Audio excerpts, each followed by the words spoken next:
Marriage ಅನ್ನೋದು ಕಲ್ಚರಲ್ಲ clarity ಅಂತ ನಾನು ಲಾಸ್ಟ್ ವಿಡಿಯೋದಲ್ಲಿ ಹೇಳಿದೆ. ನಿಮಗೀಗ ಅನ್ನಿಸ್ತಾ ಇರ್ಬೋದು, ಮ್ಯಾರೇಜ್ ಅನ್ನೋದು ಕಲ್ಚರ್ ಅಲ್ವಾ, ಕ್ಲಾರಿಟಿ ಹೇಗಾಗುತ್ತೆ ಅಂತ. ನೀವು ಯೋಚನೆ ಮಾಡಿ ನೋಡಿ, ಇಬ್ಬರು ಲವ್ ಮಾಡಬೇಕಾದ್ರೆ ಯಾವುದೇ ಸಿಲ್ಲಿ ರೀಸನ್ನಿಂದ ಆದರೂ ಬ್ರೇಕಪ್ ಮಾಡ್ಕೊತಾರೆ. ಬಟ್ ಅದೇ ಮ್ಯಾರೇಜಲ್ಲಿ ಎಷ್ಟೇ ದೊಡ್ಡ ಜಗಳ ಆದ್ರೂ ಕಾಂಪ್ರೋ ಆಗೋದಕ್ಕೆ ನೋಡ್ತಾರೆ. ಸೊ ಇಲ್ಲಿ ಲಾಜಿಕ್ ಏನಂದರೆ, ಸಂಸಾರದಲ್ಲಿ ಚಿಕ್ಕ ಪುಟ್ಟ ಗಲಾಟೆ ಇದ್ದಿದ್ದೆ ಅಂತ ಹಸ್ಬೆಂಡ್ ಆ್ಯಂಡ್ ವೈಫ್ಗೆ ಕ್ಲಾರಿಟಿ ಇರುತ್ತೆ. ಬಟ್ ಇದೇ ಕ್ಲಾರಿಟಿ ಲವರ್ಸ್ ಮಧ್ಯೆ ಇರೋದಿಲ್ಲ. ಸೊ ಇದರಿಂದನೇ ಅವರು ಸಿಂಪಲ್ಲಾಗಿ ಸಿಲ್ಲಿ ರೀಸನ್ಸ್ಗೆಲ್ಲ ಬ್ರೇಕಪ್ ಮಾಡ್ಕೊತಾ ಇರ್ತಾರೆ. ಆ್ಯಂಡ್ ನೀವು ಇನ್ನೊಂದು ಅಬ್ಸರ್ವ್ ಮಾಡೋದಾದರೆ, ಒಂದು ಹುಡುಗಿ ಕಮಿಟ್ ಆದಾಗ ಹುಡುಗಿಯವ್ರ ಮನೇಲಿ ಗೊತ್ತಾಗಿ ಬೇರೆ ಹುಡುಗನಿಗೆ ಏನಾದರೂ ಮದುವೆ ಮಾಡಿದ್ರೆ ಹುಡುಗ ಆಟೋಮೆಟಿಕ್ ಆ ಹುಡುಗಿನ ನೋಡೋದು ಬಿಡ್ತಾನೆ. ಯಾಕಂದರೆ ಅವನಿಗಲ್ಲಿ ಕ್ಲಾರಿಟಿ ಇರುತ್ತಾ, ಈಗ ಆ ಹುಡುಗಿ ನನ್ನ ಲವರ್ ಅಲ್ಲ ಅಂತ, ಆ್ಯಂಡ್ ಆಲ್ರೆಡಿ ಅವಳಿಗೆ ಮದುವೆ ಆಗಿದೆ ಅಂತ. ನಿಮ್ಮ ಲೈಫಲ್ಲಿ ಕಲ್ಚರ್ಗಿಂತೂ ಕ್ಲಾರಿಟಿ ತುಂಬಾ ಇಂಪಾರ್ಟೆಂಟು. ನಾವೇನಾದರೂ ಎವ್ರಿ ಮೂಮೆಂಟ್ ಎಂಜಾಯ್ ಮಾಡಬೇಕು ಅಂತ ಅಂದ್ಕೊಂಡ್ರೆ ಅದು ಕ್ಲಾರಿಟಿಯಿಂದ ಮಾತ್ರ ಸಾಧ್ಯ.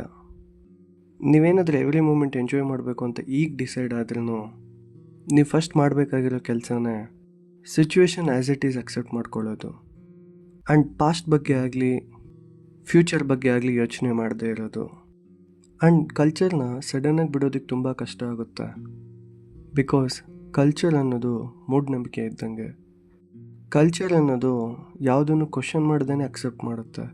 ಬಟ್ ಕ್ಲಾರಿಟಿ ಅನ್ನೋದು ಯಾವತ್ತೂ ಈ ಮಿಸ್ಟೇಕ್ ಮಾಡಲ್ಲ.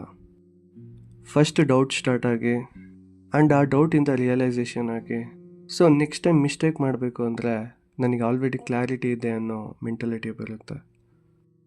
ನೀವು ಕ್ಲಾರಿಟಿನ ಒಂದು ಕರೆಕ್ಟಾಗಿ ಅರ್ಥ ಮಾಡ್ಕೊಂಡ್ಬಿಟ್ರೆ ಮೇ ಬಿ ಲೈಫಲ್ಲಿ ನಿಮ್ಮಷ್ಟು ಹ್ಯಾಪಿಯಾಗಿ ಯಾರೂ ಇರೋದಿಲ್ಲ. ಫಾರ್ ಎಕ್ಸಾಂಪಲ್, ಇವತ್ತು ಬೆಳಿಗ್ಗೆ ನಿಮ್ಮ ಮನೇಲಿ ಮಾಡಿದ ಟಿಫನಲ್ಲಿ ಉಪ್ಪು ಕಮ್ಮಿ ಇದೆ ಅಂತ ಅಂದ್ಕೊಳ್ಳಿ. ಇಫ್ ಇನ್ ಕೇಸ್ ನಿಮಗೆ ಕ್ಲಾರಿಟಿ ಇದರಲ್ಲಿಲ್ಲ ಅಂದರೆ ಉಪ್ಪು ಕಮ್ಮಿ ಇದೆ ಅಂತ ಆಟೋಮೆಟಿಕ್ ಕೋಪ ಬರುತ್ತೆ.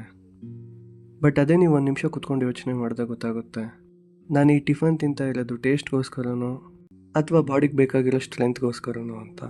ನೀವು ಸ್ಟ್ರೆಂತ್ಗೋಸ್ಕರ ಅನ್ನೋದು ಒಂದು ಸಿಂಪಲ್ ಕಾನ್ಸೆಪ್ಟ್ ಅರ್ಥ ಮಾಡ್ಕೊಂಡ್ಬಿಟ್ರೆ ನಿಮಗೆ ಒಬ್ಬಟ್ಟಿಗೂ ಉಪ್ಪಿಟ್ಟಿಗೂ ಯಾವುದೇ ರೀತಿ ಡಿಫ್ರೆನ್ಸ್ ಇರಲ್ಲ.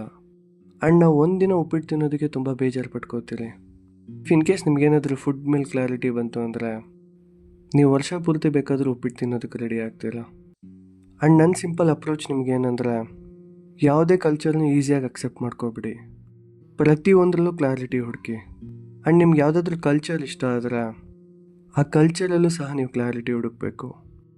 ನೀವು ಆಗ ಮಾತ್ರ ನಿಮ್ಮ ಲೈಫ್ನ ಎಂಜಾಯ್ ಮಾಡೋದಕ್ಕೆ ಸಾಧ್ಯ ಹೊರತು ಬೇರೆ ಯಾವ ರೀಸನಿಂದನೂ ಆಗಲ್ಲ. ಆ್ಯಂಡ್ ನೀವು ಯಾವಾಗ ಕಲ್ಚರ್ನ ಬ್ಲೈಂಡಾಗಿ ಅಕ್ಸೆಪ್ಟ್ ಮಾಡ್ಕೊತೀರೋ ನೀವು ಲೈಫ್ ಲಾಂಗ್ ಎಲ್ಲ ಮಿತ್ತಲ್ಲಿ ಇರ್ತೀರ. ಆ್ಯಂಡ್ ಮಿತ್ತನ್ನು ನೀವು ಅಕ್ಸೆಪ್ಟ್ ಮಾಡ್ಕೋಬೇಕಾಗುತ್ತೆ.